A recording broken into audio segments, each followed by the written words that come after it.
मोदी जी ने इंडिया के लिए कुछ किया है? अरे बहुत सारा किया है। अगर 100 रुपए की जगह पे 200 रुपए का पेट्रोल होगा ना, लेकिन देश की जो तरक्की है वो जरूरी है। हमें चाहिए मोदी, हम मोदी ही चाहेंगे। हर हर मोदी।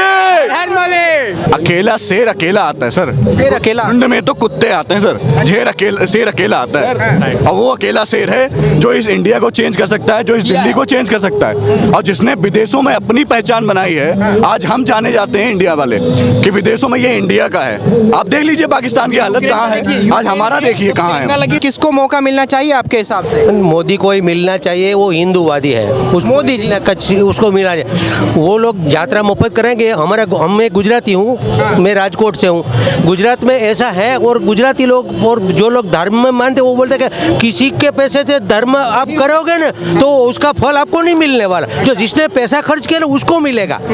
अगर आप यात्रा करना चाहते तो अपने पैसे से करो, बीच में किसी का खाना भी मत खाओ, अपने पैसे से खाओ, यही जरूरी है। आप गुजरात से हैं? हाँ, गुजरात, राजकोट से हूँ मैं। अच्छा, गुजरात में अभी इलेक्शन भी है, वो क्या माहौल है गुजरात में? किसकी सरकार बन रही है? मोदी बीजेपी आएगी। बीजेपी? ओ, केजरीवाल तो मोदी जी का गढ़ माना जाता है, लेकिन केजरीवाल जी दावा ठोक रहे हैं इस बार सरकार बनाएंगे गुजरात। अरे दावा तो कोई भी ठोक सकता है ना। वो पाकिस्तान वाला बोले कि हम इंडिया को हड़प कर लेंगे, तो क्या हो सकता है क्या? इतनी सीटों पे जमानत दावा नहीं, दावा तो कोई भी कर सकता है। पाकिस्तान वाले बोले कि हम 2024 में वो इंडिया को, भारत को 42 में इस्लाम कंट्री बना देगा, तो क्या हो सकता है क्या? पॉसिबिलिटी नहीं है। सीएम अभी दिल्ली के सीएम है, पंजाब भी जीत लिया उन्होंने, फ्री बिजली फ्री पानी के भरोसे। जो आदमी फ्री को चाहेगा ना वो खड्डे में गिर जाएगा। खड्डे में? एक बार अगर आपने फ्री की आदत हो गई तो फिर आपको क्या करेंगे? चलो केजरीवाल 5 साल के लिए आ गया, लेकिन 5 साल के बाद अगर केजरीवाल नहीं आया तो और कोई सरकार है वो फ्री में नहीं देगी, तो फिर क्या करेंगे? आपको तो मुफ्त की आदत हो गई तो आप चोरी चकारी करोगे।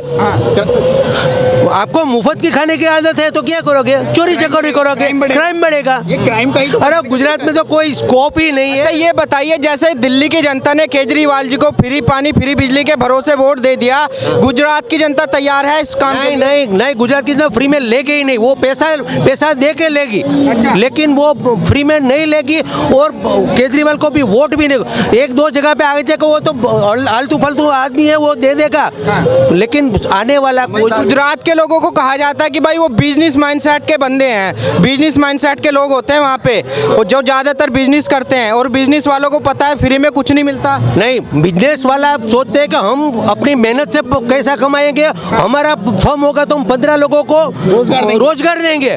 फ्री का मतलब ये नहीं कि 15 लोगों को ऐसे ही पैसे दे देंगे, उसके पास काम करवाएंगे और पैसे देंगे। हक का पैसा किसी का। हाँ। अंकल जी, 2024 में किसको मौका मिलना चाहिए?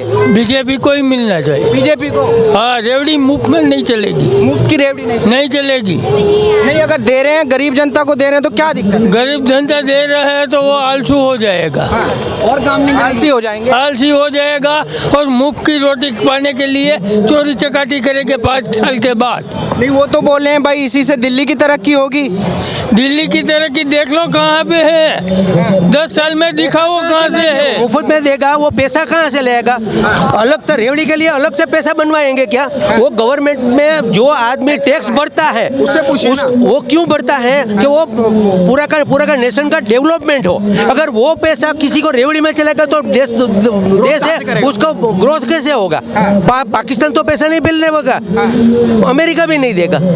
तो हमारा पैसा है, हम पैसा जो लोग टैक्स दे, मैं गवर्नमेंट रिटायर्ड सर्वेंट हूँ, मैं टैक्स देता हूँ, किस लिए देता हूँ? कि भाई देश का विकास हो, इसलिए मैं टैक्स भरता हूँ, नहीं कि देश खड्डे में भर जाए। मैं टैक्स भरूँ और ये आदमी और जो आदमी को मुफ्त में मेरा टैक्स का पैसा चलेगा तो हम सहन नहीं कर सकते। एक मेरा आपसे सवाल होगा, मैम 2 मिनट और लेंगे। मेरा सवाल आपसे ये होगा, अभी जिस तरीके से मोदी जी को आपने बोला तीसरी बार गद्दी सौंपनी चाहिए, पर लेकिन मोदी जी के ऐसे कौन से काम लगते हैं जिनके ऊपर आप उनको तीसरी बार प्रधानमंत्री बनाएंगे? अभी देखो, मोदी जी पहले कांग्रेस गवर्नमेंट में हमारा जो पीएम थे वो विदेश में जाता नहीं, ऐसे ही खड़े होता था। और अभी मोदी साहब जाते हैं ऐसे शादी ठोक के जाते हैं, और जो अमेरिका प्रेसिडेंट है ना वो उसे बुलाते कि भाई क्या है। बिल्कुल सही।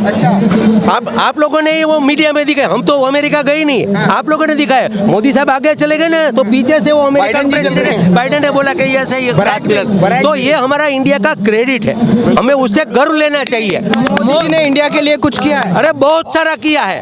अगर 100 रुपए की जगह पे 200 रुपए का पेट्रोल होगा ना, लेकिन देश की जो तरक्की है वो जरूरी है। और मोदी साहब ने पैसा लेके देश का जो हमारा जो गवर्नमेंट का जो देना था, हमारे गुजरात में देना बोलते हैं, हमारा जो बाकी का लोन लिया था वो भरपाई किया, लेकिन लेकिन मीडिया वाले वो सब दिखाते नहीं है, क्योंकि उसको पता नहीं होता। अंकल जी बताइए क्या कह रहे थे आप? मोदी जहाँ से शुरू होता है वहाँ से लाइन चालू होगी। क्या बात करें, लाइन चालू होगी। भैया आप तो युवा हैं, राहुल गांधी जी को युवा नेता कहा जाता है, आपको लगता है मौका मिलना चाहिए उनको भी इस बार? अगर वो उनके मेरे जैसे बच्चे होते, अगर वो युवा होते, उनकी एज कितनी है? 60 प्लस है उनकी एज। 52 साल। युवा कैसे हैं वो? आप नहीं मानते युवा? खुद को युवा नहीं कह सकते हैं। अच्छा, तो राहुल गांधी जी को मौका नहीं देंगे इस बार? नहीं, हमें चाहिए मोदी, हम मोदी ही चाहेंगे। हर हर मोदी, हर मोदी, केवल मोदी जी। बिल्कुल मोदी। अच्छा ये बताइए, मोदी जी ने किया है उतना और कोई नहीं कर सकता। अच्छा ये मैं ताल ठोक के कह सकता हूँ, यहाँ पे दिल्ली की जनता इस बात को कह सकती है। केजरीवाल इस बार नहीं है। नहीं, मोदी जी ने ऐसा कौन से काम कर दिए जो तीसरी बार भी उन्हीं को गद्दी दे सौंपने की? इंटरनली बहुत कुछ हुआ है, बहुत कुछ हुआ, जिनसे एक यमुना साफ नहीं हो पाई है। अच्छा। वो दिल्ली क्या साफ करेंगे जी? नहीं, बोला तो था कि मैं अपने साथ यमुनों में डुबकी लगवा दूंगा सबको। वो मुद्दा जी, यमुना वाला मुद्दा कब से उठा रहे हैं? आज तक यमुना साफ हुई? कब से उठा रहे हैं? हर साल यही कहते हैं केजरीवाल जी, हर मुद्दे पे यही कहते हैं कि यमुना साफ होगी। छठ पूजा पे बैन करवा दिया था कि नहीं जी वहाँ नहीं जाना आपको, कि वहाँ पे गंदा पानी। अरे आपने किया क्यों ऐसा जब वहाँ पे इंसान जा नहीं सकता? छठ पूजा के लिए इंसान ना तो क्या साफ करा दे, छठ पूजा पे बैन लगा दिया। बिल्कुल। अरे नहीं, छठ पूजा पे बैन नहीं लगाया। घाटों में जाकर नहीं करा। के, यूपी के घाटों में जाकर के लोगों ने अभी छठ पूजा किया है। यूपी के घाटों, यूपी के जमुना के जो यूपी के क्षेत्र में घाट पड़ते हैं उन पर जाकर के लोगों ने छठ पूजा मैं किया, तो कहना क्योंकि चाहूंगा उत्तर प्रदेश सरकार ने वहां पर उन लोगों के लिए व्यवस्था की गई थी। चाहे आप कालिंदी कुंज का घाट देख लीजिए, इस तरफ में कालिंदी कुंज पे, दिल्ली तरफ में बिल्कुल खाली था, नीलबटे सन्नाटा था। उत्तर प्रदेश की तरफ में पुलिस की भी व्यवस्था थी और आपका सरकार की तरफ से बहुत सारा व्यवस्थाएं की गई थी जो व्रती थे उनके लिए। नहीं, केजरीवाल जी तो बोल रहे हैं दिल्ली की जनता इतनी खुश है उसके बिहाफ पे हमें पंजाब की सरकार मिल खड़ी गई। जनता, और ये खड़ी जनता, आप पूछ लीजिए किसी शख्स से, केजरीवाल को कोई कह दे इस बार 24 में प्रधानमंत्री बनाएंगे, वो मुख्यमंत्री भी बना दे, बहुत प्रधानमंत्री सपने देखते हैं वो मुख्यमंत्री। तो उनका गढ़ माने जाना लगा जाता है ना, तो 2019 में भी इसी जनता ने इन 7 की 7 सीटें भाजपा की झोली में डाल दी थी लोकसभा की। लोकसभा की। जी, सर केजरीवाल तो केजरीवाल जी रहे, और आज की डेट में केजरीवाल जी का एक भी मेंबर लोकसभा में नहीं है। जो मान साहब की एक सीट बची भी थी वो भी हार गए, सिमरनजीत जी जीत गए वहां पे। बिल्कुल सिद्धू जी की वाइफ। नहीं, अभी अगर सारे नेता एक साथ मिलके आ जाते हैं, नीतीश कुमार जी हैं, केसीआर जी हैं, राहुल गांधी है, केजरीवाल है और भी बड़े बड़े नेता हैं, अगर सारे मिलके एक साथ आते हैं तो क्या लगता है मोदी जी के लिए चुनौती नहीं होगी? अकेला शेर अकेला आता है सर, शेर अकेला? झुंड में तो कुत्ते आते हैं सर, शेर अकेला आता है, और वो अकेला शेर है जो इस इंडिया को चेंज कर सकता है, जो इस दिल्ली को चेंज कर सकता है, और जिसने विदेशों में अपनी पहचान बनाई है। आज हम जाने जाते हैं इंडिया वाले कि विदेशों में ये इंडिया का है। आप देख लीजिए पाकिस्तान की हालत कहाँ है, आज हमारा देखिए कहाँ है। लगी हुई गाड़ी गई अच्छा ये बताइए, कुछ महंगाई और बेरोजगारी पे भी आप बोलेंगे थोड़ा बहुत? मान लिया, चलिए मान लिया, जब सर शेर पाला जाता है, मांस उसे खिलाना पड़ता है, वो होता है महंगा। अच्छा, आपको महंगाई झेलनी है, पाल लेंगे ना जी। गधा नहीं पालना, हमें शेर पालना है जी। तो महंगाई बर्दाश्त करेंगे? महंगाई बर्दाश्त कर लेंगे सर, हम इतना महंगाई। पहले कबूतर छोड़ते थे, अब चीता छोड़ने लगे हैं। अब चीता छोड़ने लगे? चीता छोड़ने लगे हैं, तो इंडिया बदल गया? बदल रहा है। भारत का युवा जाग रहा है।